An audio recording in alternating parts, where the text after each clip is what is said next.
Subscribe now and press the bell icon. Never miss an update.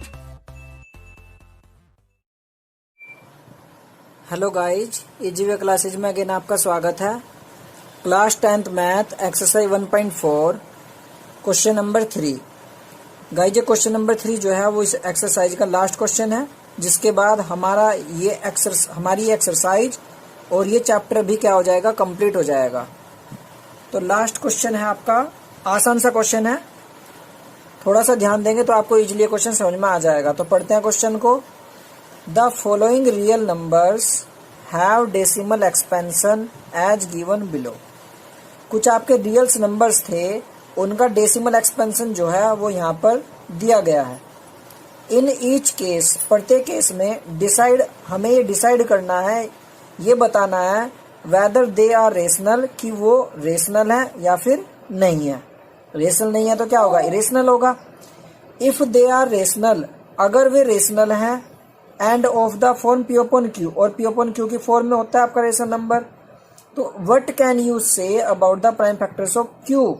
तो इस Q के बारे में आप क्या कह सकते हो, यानी कि क्यू कैसा होगा। तो गाइस सबसे पहले हमें रेशनल नंबर बताना है, रेशनल नंबर है या नहीं है। उसके बाद आपको क्यू के बारे में बताना है। तो गाइस फर्स्ट पार्ट को स्टार्ट करते हैं। 43.123456789।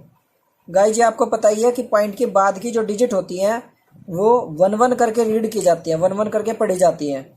अब इस नंबर को आप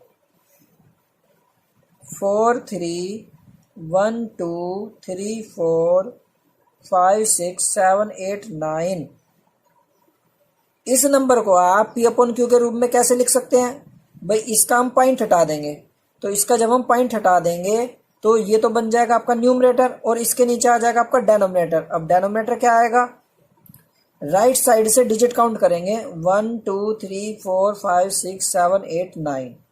तो डेनोमिनेटर में 1 को लिखकर जितनी डिजिट के बाद आपका पॉइंट होगा राइट साइड से, उतनी ही क्या लगा देंगे आप, 0। तो आपको कितनी 0 लगानी है, 9 0। 1 2 3 4 5 6 7 8 9, ये आपने 9 0 लगा दिया। अब ये बन गया आपका P और ये क्या बन गया आपका Q। अब गाइस 10 का कोई भी मल्टीपल हो, 10 का मल्टीपल 10 भी होता है, 100 भी होता है, 1000 भी होता है, ये भी 10 का मल्टीपल है। ठीक है, 110 जैसे बढ़ती चली जाएगी, आपके 10 के मल्टीपल जो है वो आते चले जाएंगे। तो गाइस 10 के प्राइम फैक्टराइजेशन के बारे में देखते हैं। 2 से 10 कटा आपका 5 टाइम, 5 से कट गया ये आपका 1 जा। ऐसे 100 का प्राइम फैक्टराइजेशन करके देखेंगे। 2 से 100 आपका 50 टाइम कट गया, 2 से 50 आपका 25 टाइम कट जाता है, 5 से 25 5 जा। इस 5 को 5 से काटने के लिए फिर 5 ले लिया हमने। तो गाइज आप क्या देख रहे हो, 10 का कोई भी मल्टीपल हो, उसकी प्राइम फैक्टराइजेशन में 2 और 5 दोनों के दोनों प्राइम फैक्टर आते हैं। तो गाइज यहाँ पे 2 की कोई भी डिग्री हो सकती है, ऐसे ही 5 की भी कोई भी डिग्री हो सकती है। तो कहने का मतलब ये है, जब आप किसी रेशनल नंबर के या किसी डेसिमल एक्सपेंशन नंबर को रेशनल नंबर बनाओगे, तो क्यू की जगह जो भी नंबर आपका आएगा वो इन दोनों के रूप में ही आएगा।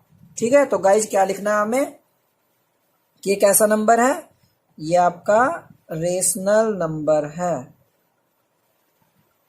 अब एक क्वेश्चन तो कंप्लीट हो गया आपका, लेकिन हमें ये भी तो बताना है क्यू कैसा है। तो क्यू के बारे में क्या लिखेंगे, प्राइम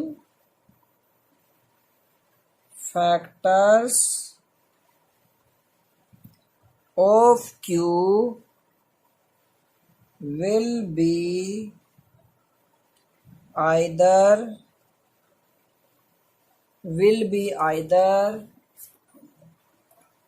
2 और 5 और बोथ। तो क्यू के प्राइम फैक्टर्स क्या हो सकते हैं, 2 भी हो सकता है, 5 भी हो सकता है, और दोनों भी हो सकते हैं। अब करते हैं सेकंड पार्ट। 0.120120012000000। कंटिन्यूस। तो गाइज आप क्या देख रहे हो, ये जो आपका नंबर है ये नंबर आपका कंटिन्यूस फॉर्म में है। जब कंटिन्यूस फॉर्म में है और आप इसे रेशनल नंबर की फॉर्म में लिखोगे तो आप इसे लिख ही नहीं पाओगे। क्यों नहीं लिख पाओगे? क्योंकि हमें टोटल डिजिट ही नहीं पता है कि इस नंबर में कितनी टोटल डिजिट हैं। जब आप टोटल डिजिट ही आपको नहीं पता होगी तो आप क्यू के प्लेस पर क्या लिख पाओगे? कुछ भी नहीं लिख पाओगे। ठीक है, तो सीधा सीधा इस क्वेश्चन को हम क्या मान लेंगे? इरेशनल। ये आपका रेशनल नंबर है ही नहीं। क्यों नहीं है? क्योंकि पी अपॉन क्यू के रूप में हम नहीं लिख सकते इसे। अब करते हैं गाइस थर्ड पार्ट। अब इसमें हमने क्यू के बारे में क्यों नहीं बताया? क्योंकि हमें क्यू के बारे में तभी बताना जब वो रेशनल होगा।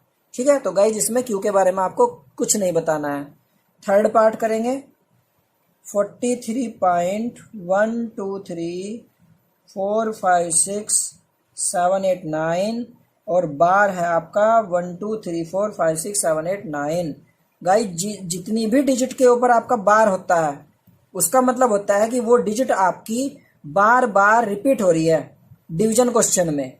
यानी कि जब आप इस नंबर को किसी भी नंबर से डिवाइड करोगे, किसी नंबर से डिवाइड करते हो जो कि नंबर हमें पता नहीं है अभी, वो तो सोल्व करके पता चलेगा।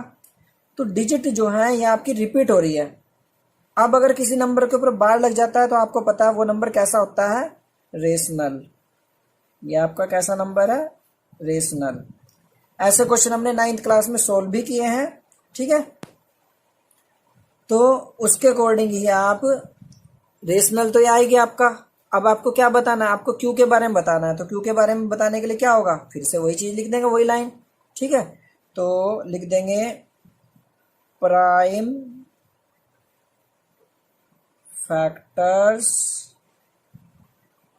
Of Q.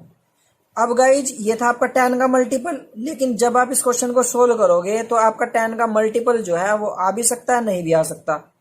ठीक है, लेकिन एक बात कंफर्म है कि जब आप इस क्वेश्चन को सोल्व करते हो तो 2 और 5 के अलावा कोई दूसरा प्राइम नंबर या कोई दूसरा फैक्टर भी आपका आ सकता है। तो वही हम लिख देंगे prime factors of Q will prime factors of Q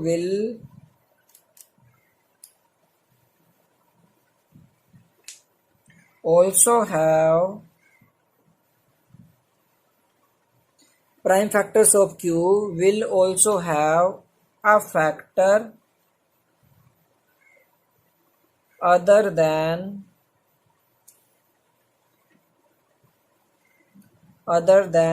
2 or 5 or both।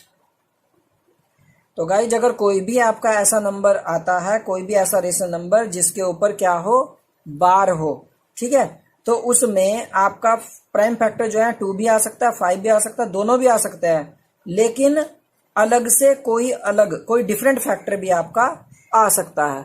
तो गाइज ये क्वेश्चन जो है आपका वो कंप्लीट हो चुका है। इसी के साथ हमारी ये वीडियो भी क्या हो चुकी है? कंप्लीट। और ये चैप्टर भी आपका कंप्लीट हो चुका है।